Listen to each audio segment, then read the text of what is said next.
नमस्कार साथियों, study with DR Guruji YouTube channel पर आपका हार्दिक स्वागत है। साथियों, 15 प्रश्न रोज की श्रृंखला की आज की हमारी ये छठी क्लास है। उम्मीद करता हूँ कि इससे पहले जो भी क्लासें हुई हैं आपके लिए है वो बेहतरीन साबित हो रही होगी, आपको अच्छे से समझ में आ रही होगी। तो साथियों, आज की इस क्लास को प्रारंभ करते हैं। पहला प्रश्न आपके सामने है। जब शिशु पेट के बल गति करके किसी वस्तु को प्राप्त करता है तो बालक की ये गति कहलाती है। यानी कि शिशु, जैसे कि ये गेंद है, इस गेंद को पकड़ने के लिए यहाँ से प्रारंभ होता है, पेट के बल चलता हुआ इस गेंद को पकड़ता है। तो ये जो शिशु, ये जो खिसकने की गति कर रहा है, इस गति को क्या कहते हैं? साथियों, जो शारीरिक विकास है, शारीरिक विकास में कुछ विशेष क्रियाएं हैं, 6 से 7 विशेष क्रियाएं हैं, आपको याद रखनी है, यहाँ से प्रश्न बनने की संभावना रहती है। तो इसमें से कौन सा सही जवाब होगा? डाविनी, क्रोलिंग, बिल्किंग, कूइंग। साथियों, इसमें से ये जो क्रोलिंग का ऑप्शन आ रहा है, ये इस प्रश्न का सही जवाब है। अगर बात करें बिल्किंग की, जब शिशु तेज प्रकाश में पलकें झपकाता है तो उसे हम बिल्किंग कहते हैं। कूइंग का मतलब होता है कि बल बनाना। जब बच्चा है वो प्रारंभ में बोलना प्रारंभ करता है, उस समय वो किसी एक ही अक्षर को बार बार बोलने का प्रयास करता है। जैसे प है तो वो प इस प्रकार से उस शब्द का है वो बार बार प्रैक्टिस करता है। तो इस प्रश्न का सही जवाब ऑप्शन नंबर दूसरा होगा। इसी प्रकार से कुछ अलग अलग गतियाँ, विशेष क्रियाएं हैं, जैसे कि रूटिंग है, स्टेपिंग है, मोरो है, टोनिक है, सकिंग है। ये विशेष क्रियाएं आपको याद रखनी है। अगला प्रश्न, एक व्यक्ति बार बार अपने बालों में हाथ फेरता है और उन्हें व्यवस्थित करता है और सोचता है कि लोग उसे देख रहे हैं, उसका यह गुण कहलाएगा। यानी कि एक बालक है वो अपने बालों को बार बार संवारने का प्रयास करता है और सोचता है कि लोग उसकी तरफ है वो देख रहे हैं, ध्यान आकर्षित कर रहे हैं।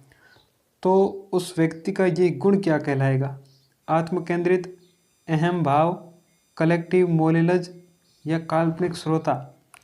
साथियों, ये गुण है वो किशोरावस्था से संबंधित है, किशोरावस्था में पाया जाता है। इसमें क्या होता है कि अहम भाव, जैसे हम ईगोसेंट्रिज्म कहते हैं, ईगोसेंट्रिज्म कहते हैं, इसमें है वो 2 पार्ट होते हैं इस ईगोसेंट्रिज्म के। एक होता है काल्पनिक श्रोता, काल्पनिक श्रोता। इसमें है वो जो किशोर होता है वो कोरी कल्पनाएं करता है कि उसे कोई देख रहा है, वो अपने कपड़ों को है वो व्यवस्थित करता है। ये अहम भाव का पहला पार्ट है। दूसरा पार्ट आता है व्यक्तिगत दंत कथा, व्यक्तिगत दंत कथा। इसे हम है वो महाछवि या महागाथा भी कहते हैं। इंग्लिश में से कहते हैं पर्सनल फीबल। स्वयं को अद्वितीय मानना कि इस संसार में उसके समान कोई और व्यक्ति नहीं है। तो ये जो बालों में हाथ फेरना, ये काल्पनिक श्रोता के अंतर्गत आता है। तो इस प्रश्न का जो सही जवाब है ऑप्शन नंबर चौथा, काल्पनिक श्रोता होगा। अगला प्रश्न साथियों, किशोरावस्था में होने वाले परिवर्तनों के गुण बाल्यावस्था के अंत में लक्षित होने लग जाते हैं, यह किसका मानना है? यानी कि जो किशोरावस्था के प्रारंभ में विशेषकर जो भी परिवर्तन होते हैं, वो परिवर्तन बाल्यावस्था के अंत में है वो दिखने प्रारंभ हो जाते हैं, उनके लक्षण दिखने शुरू हो जाते हैं। ये किसने कहा था? स्टैनली हॉल, हेडो कमेटी, हॉलिंगबर्थ, बिंग व हट। साथियों, इस प्रश्न का सही जवाब ऑप्शन नंबर तीसरा, हॉलिंगबर्थ होगा। अगर बात करें हम तो स्टैनली हॉल को किशोर मनोविज्ञान का जनक कहा जाता है। इन्होंने 1904 में एडोलसेंस नामक पुस्तक लिखी थी। इसका नाम आपको याद रखना है। अगर बात करें हेडो कमेटी की, तो कई बार परीक्षा में पूछा गया है कि हैडॉक कमेटी का संबंध किस अवस्था से है, तो इसका संबंध किशोरावस्था से आपको याद रखना है। और हैडॉक कमेटी ने एक परिभाषा दी थी कि 11-12 वर्ष की अवस्था में बालक की नसों में एक ज्वार उठता है, यदि इसे दिशा दे दी जाए तो सफलता, अन्यथा विनाश की स्थिति उभरती है। मतलब ये है कि जो किशोरावस्था में बालक में विभिन्न प्रकार के परिवर्तन होते हैं, उन परिवर्तनों के अनुसार बालक के व्यक्तित्व को ढालने का प्रयास करते हैं, तो उसका जो व्यक्तित्व है वो एकदम से सुदृढ़ हो जाता है।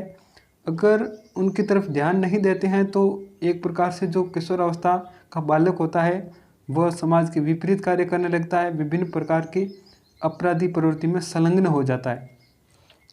तो आगे बढ़ते हैं साथियों।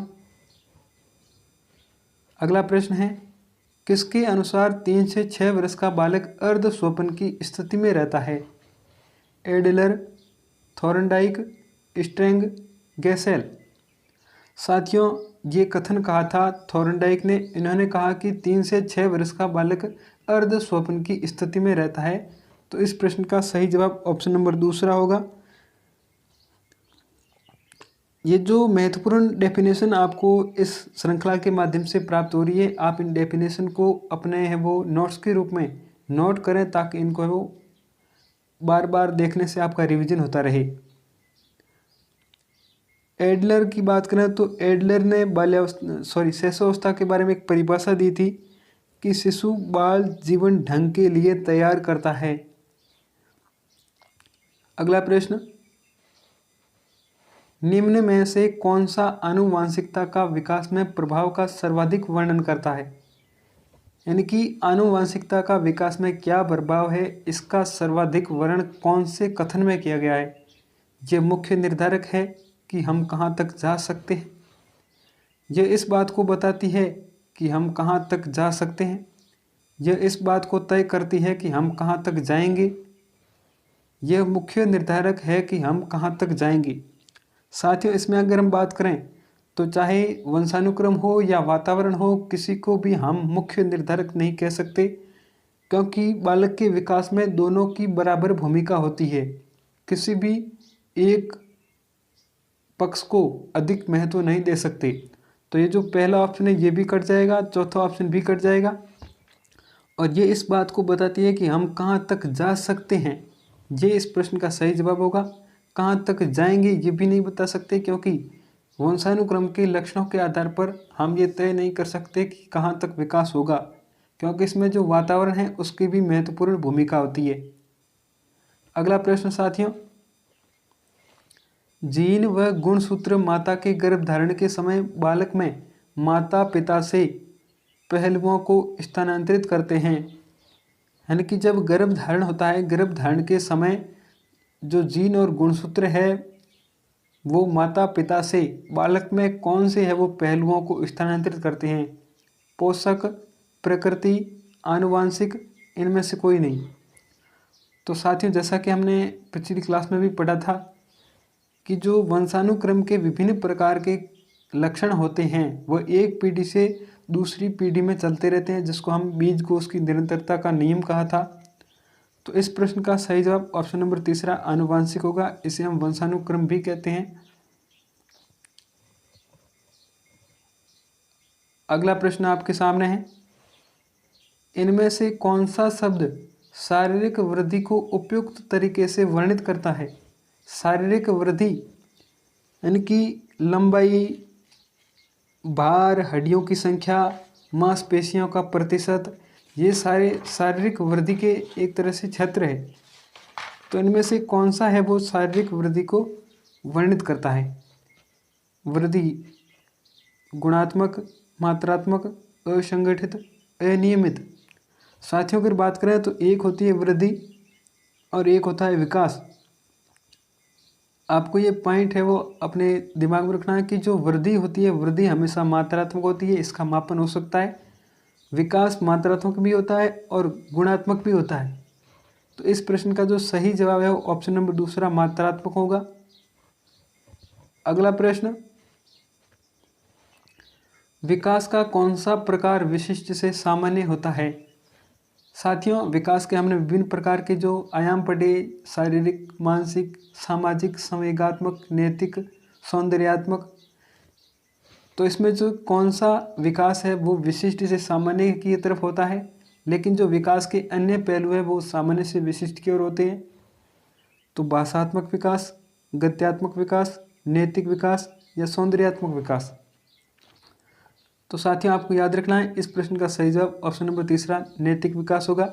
नैतिक विकास विशिष्ट से सामान्य की ओर होता है, लेकिन अन्य जो भी विकास है ये सारे सामान्य से विशिष्ट की ओर होते हैं। आगे बढ़ते हैं, अगला प्रश्न, किसके अनुसार विकास भ्रूणावस्था से प्रौढ़ावस्था तक चलता है? भ्रूणावस्था का मतलब होता है कि जब गर्भ धारण होता है वहाँ से विकास प्रारंभ होता है, और प्रौढ़ावस्था का मतलब होता है कि जब तक मृत्यु को प्राप्त हो जाता है व्यक्ति तब तक विकास चलता रहता है। ये डेफिनेशन है वो किसने कही थी? James Drever, Crow and Crow, Munro, Hurlock. तो साथियों, इस प्रश्न का सही जवाब ऑप्शन नंबर तीसरा मुनरो होगा। मुनरो ने ये डेफिनेशन दी थी कि विकास भ्रूणावस्था से प्रारंभ होकर प्रौढ़ावस्था तक होता है। और ये जो हरलोक है, हरलोक ने भी विकास के बारे में एक इम्पोर्टेंट डेफिनेशन दी थी। साथियों, विकास के बारे में हरलोक की एक डेफिनेशन 100% पूछे जाने की संभावना रहती है, क्योंकि इन्होंने जो भी परिभाषाएं दी है वे बहुत ही फेमस रही है। हरलोक ने कहा था कि विकास व्यक्ति के नवीन विशेषताओं और योग्यताओं को प्रस्फुटित करता है, यानी कि विकास में व्यक्ति में नई योग्यताएं, क्षमताएं विकसित होती है और नवीन प्रकार के परिवर्तन होते हैं। आगे बढ़ते हैं, अगला प्रश्न, निम्न में से कौन सा कथन सही नहीं है? विकास व वृद्धि एक दूसरे के पर्यायवाची हैं, वृद्धि विकास का भाग है, विकास सतत प्रक्रिया है, इनमें से कोई नहीं। साथियों, वृद्धि और विकास एक दूसरे के पर्यायवाची नहीं हो सकते, एक दूसरे के पूरक हो सकते हैं, एक दूसरे के विरोधी भी नहीं हो सकते। और वृद्धि विकास का भाग है ये भी सही है, क्योंकि वृद्धि में केवल शारीरिक परिवर्तन होते हैं, जबकि विकास में शारीरिक, मानसिक सभी प्रकार के परिवर्तन होते हैं, इसलिए विकास में वृद्धि भी सम्मिलित होती है। विकास सतत प्रक्रिया है, इसको हम निरंतर प्रक्रिया भी कह सकते हैं, जो कि जीवन पर्यंत चलती रहती है। तो इस 10वें प्रश्न का सही जवाब ऑप्शन नंबर पहला माना जाएगा। आगे बढ़ते हैं, अगला प्रश्न, विकास के किस सिद्धांत के अनुसार बालक के विकास में संस्कृति का प्रभाव नहीं होता? सभी बालकों का विकास एक समान होता है, यानी कि जो संस्कृति है, धर्म है, इनका बालक के विकास में कोई अहम योगदान नहीं होता है। बालक का विकास है वो इनसे प्रभावित नहीं होता है। तो ये कौन सा सिद्धांत इस प्रकार के है वो तथ्य को मानता है? निकट दूर सिद्धांत, एकीकरण का सिद्धांत, सततता का सिद्धांत, समान प्रतिमान का सिद्धांत। साथियों, अगर हम बात करें तो निकट दूर सिद्धांत का ये मतलब होता है कि सबसे पहले रीढ़ की हड्डी का विकास होता है, बाद में है वो ये अंदर से बाहर की तरफ चलते हुए अन्य शारीरिक अंगों का विकास होता है।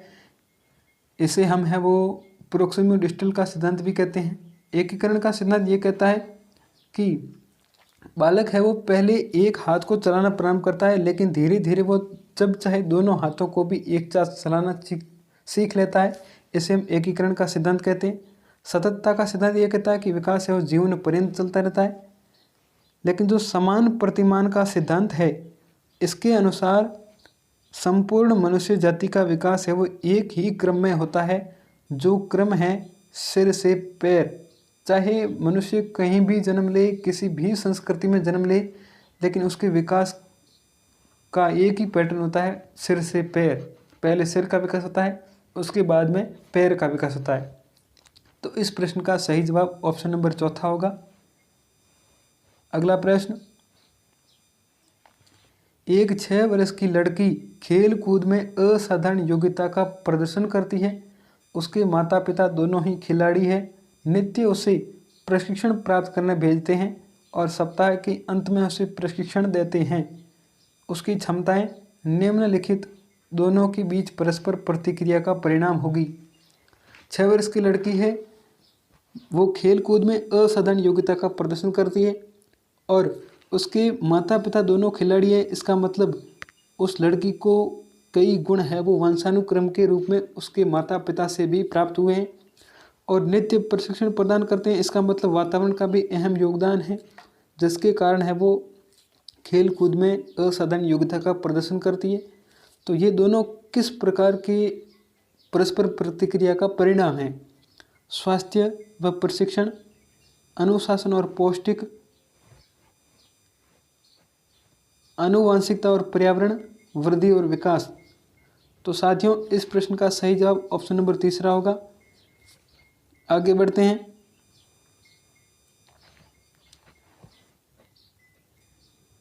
किस अवस्था में कौन से लक्षण प्रकट होंगे यह सिद्धांत तय करता है। विकास के जो विभिन्न प्रकार के सिद्धांत है, कम से कम विकास के 15 इम्पोर्टेंट सिद्धांत है। तो कौन सा सिद्धांत ये बताता है कि विकास में है वो किस अवस्था में कौन से लक्षण प्रकट होंगे? एकीकृत विकास, अद्वितीय विकास का सिद्धांत, भविष्यवाणी, संघर्ष का सिद्धांत। साथियों संघर्ष का कोई सिद्धांत विकास में नहीं है। अगर बात करें तो इस प्रश्न का सही जवाब ऑप्शन नंबर तीसरा भविष्यवाणी का सिद्धांत होगा। इसे हम पूर्वानुमेय सिद्धांत भी कहते हैं। आगे बढ़ते हैं। अगला प्रश्न, गामक विकास के बारे में सही नहीं है। स्थूल से सूक्ष्म की ओर, सामान्य से विशिष्ट की ओर, द्विमुखी से एकमुखी प्रवृत्ति, पैर से सिर की ओर। साथियों स्थूल से सूक्ष्म का मतलब होता है कि बालक पहले हथेली का प्रयोग करता है, उसके बाद अलग अलग अंगुलियों का प्रयोग करने लगता है। तो ये स्थूल से सूक्ष्म की ओर हो गया। इसे हम सामान्य से विशिष्ट की ओर भी कह सकते हैं।